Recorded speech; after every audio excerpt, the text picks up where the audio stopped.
The word privacy does not exist in the US Constitution, and that's a huge problem. Why? We will protect the US user data. This is a threat to democracy. We have this big hole in what's essentially the main rulebook for living in America. Without this word, our right to privacy isn't clear, and as a result, for over 100 years now, we've been battling it out in the courts to define what counts as private. So why has this hole never been patched up?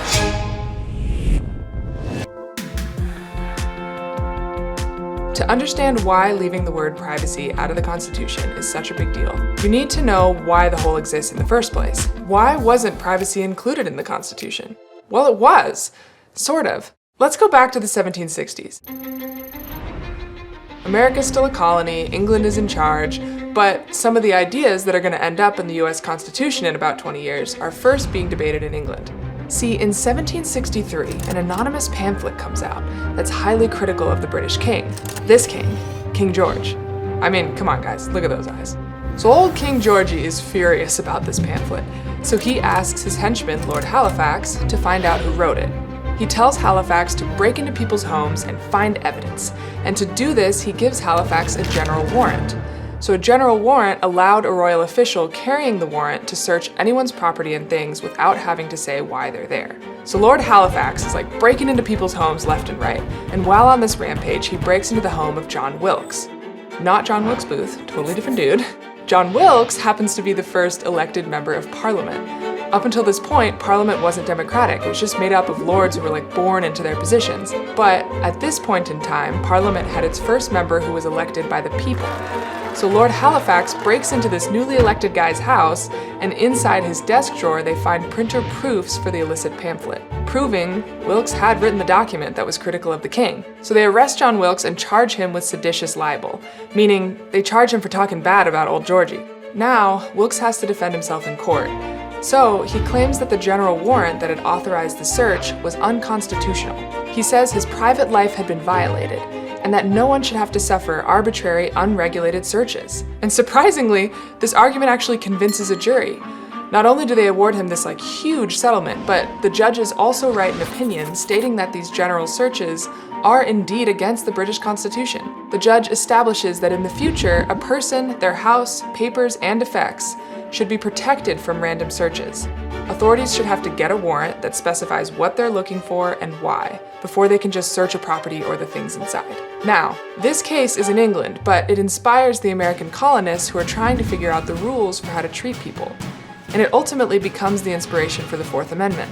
The right of the people to be secure in their persons, houses, papers, and effects against unreasonable searches and seizures shall not be violated, and no warrants shall issue, but upon probable cause supported by oath or affirmation, and particularly describing the place to be searched and the persons or things to be seized. So this amendment was the protection of people's privacy. It protected you and all your physical things, your house, papers, and effects, from being randomly searched by the government. So it makes sense why the word privacy isn't in there. It didn't need to be, because at the time, it protected you and all your stuff.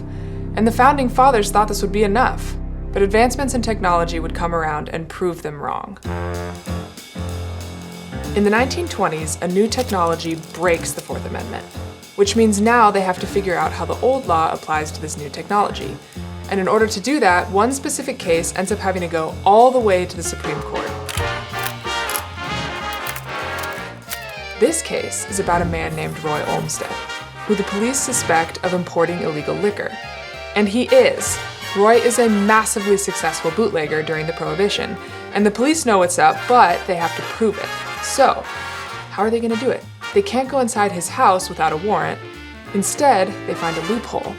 Rather than going inside his house, the police dig up the sidewalk outside his house. Why? To tap Roy's telephone. Through this wiretap, they're able to prove that he was absolutely engaging in illegal liquor smuggling, so they arrest him and he gets convicted. But the thing about the American judicial system is that if you don't feel a decision is fair, you can appeal it, if you can prove the reasons it was unfair. And Roy feels like the police overstepped their bounds by wiretapping his phone. He claims that the police should have needed a warrant in order to listen to his conversations, and since they didn't get one, it violates his constitutional right to privacy. So this is how a new technology, the telephone, breaks the Fourth Amendment. Because while this amendment protects one's person, papers, physical effects, or home, telephone wires don't fall in any of those categories. So did bootlegging Roy have a right to privacy over his phone calls? Or not? This dilemma divided the court. Justice Taft, who thought that Roy was in the wrong, said there was no physical trespass and therefore no constitutional violation, meaning he was focused on the physical nature of the Fourth Amendment. Justice Brandeis, on the other hand, is more focused on the grander meaning of the Fourth, and so he believes the court shouldn't be so literal and should translate the Fourth Amendment principles in light of new technologies. After much debate, Roy loses the case in a 5-4 decision. But now we're at the heart of why it's a problem that the word privacy doesn't appear in the Constitution. Because by not including it, it means our right to privacy is vague.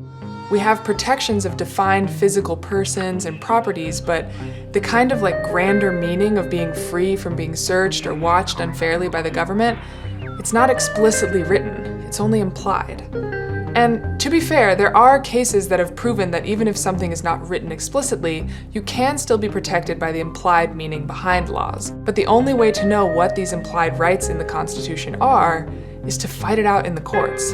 And specifically with the Fourth Amendment, since what was listed as protected was so limited, it's led to a lot of arguments, of which the telephone is just one. But this telephone fight is a major one, because at this point, when judges decided it wasn't constitutionally protected, our phones became a window into our private lives that law enforcement could peek into whenever they wanted without a warrant. This all changes, however, in 1967, when phones get more advanced, because this seemingly small shift in technology brings up a whole new set of things to consider. So the next famous case comes up in the 1960s, and this one's about a guy named Charles Katz who's living in Los Angeles. The FBI is pretty sure he's betting on sports illegally in other states. Katz would regularly go to this public telephone booth near his apartment to make calls. And for those of you who may not remember, before cell phones, there were public telephones that you would insert money into to make a phone call.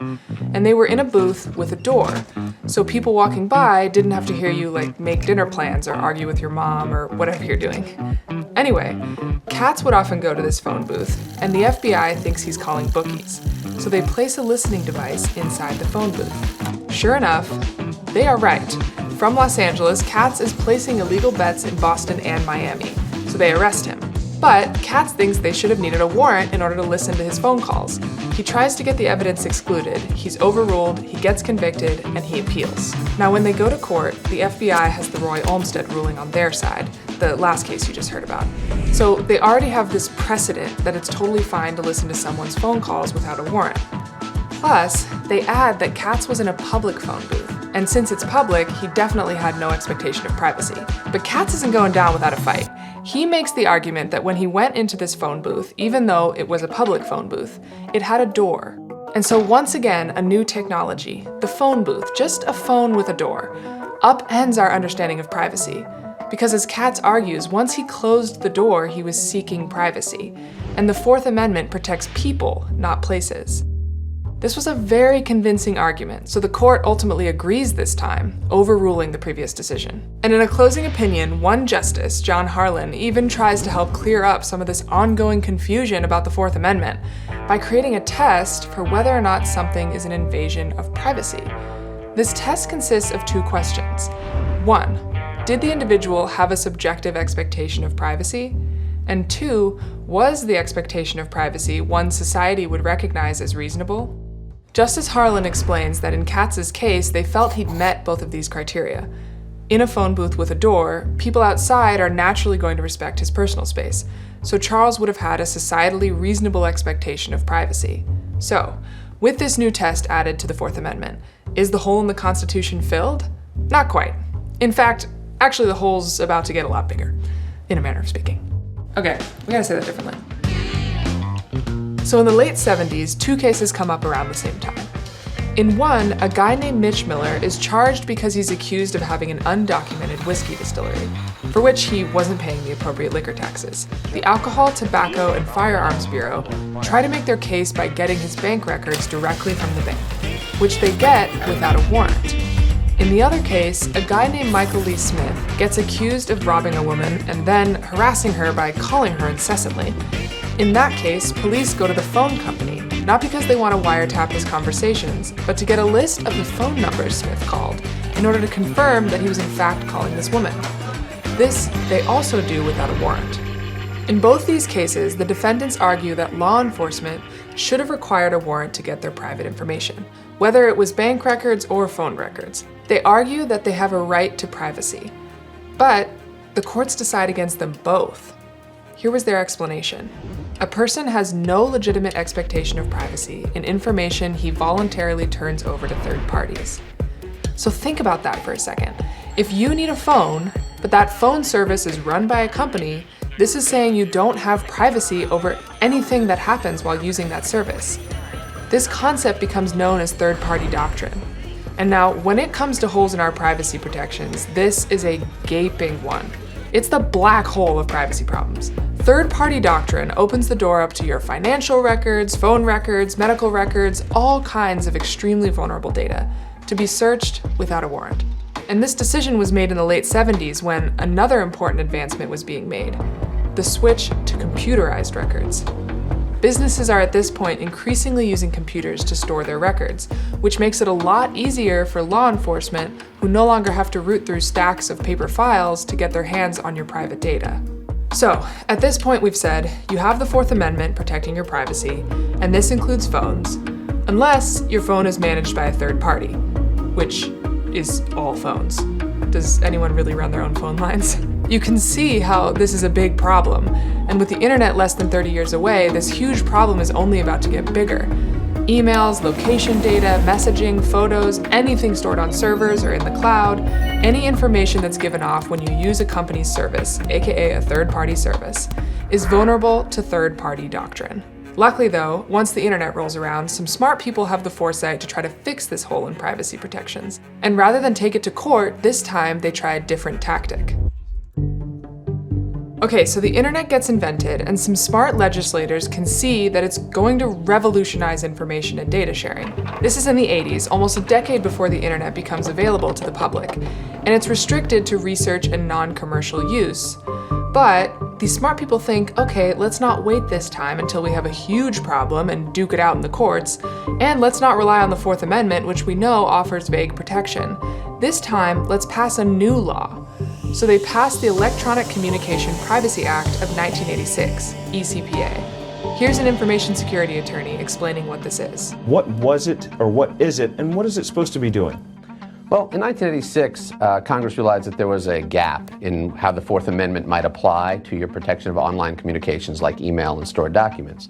So the Electronic Communications Privacy Act was passed to try to address that gap and set the rules for when your service provider could disclose information about its subscribers and how the government can get information about users from the providers. Rather than write a law that defined privacy holistically, this law defines rules for what will ultimately be merely an early version of the internet.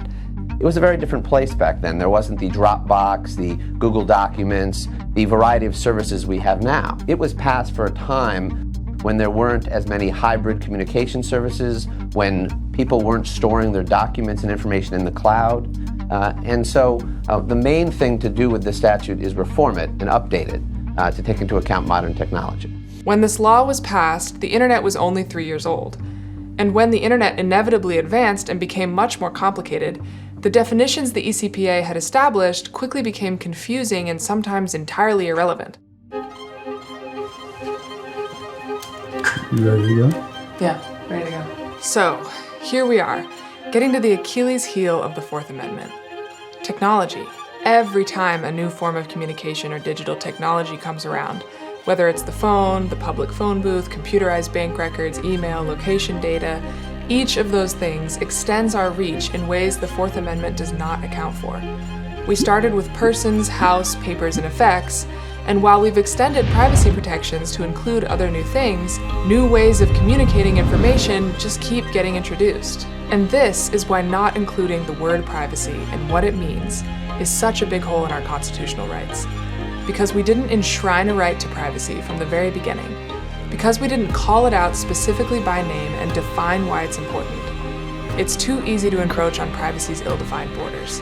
The government, and now even more so private companies, do not have clear limitations on how to respect our private lives. This is why it's become a permanent battleground that needs constant protection. Because instead of defining a right to privacy, the Founding Fathers only laid out which objects are to be protected.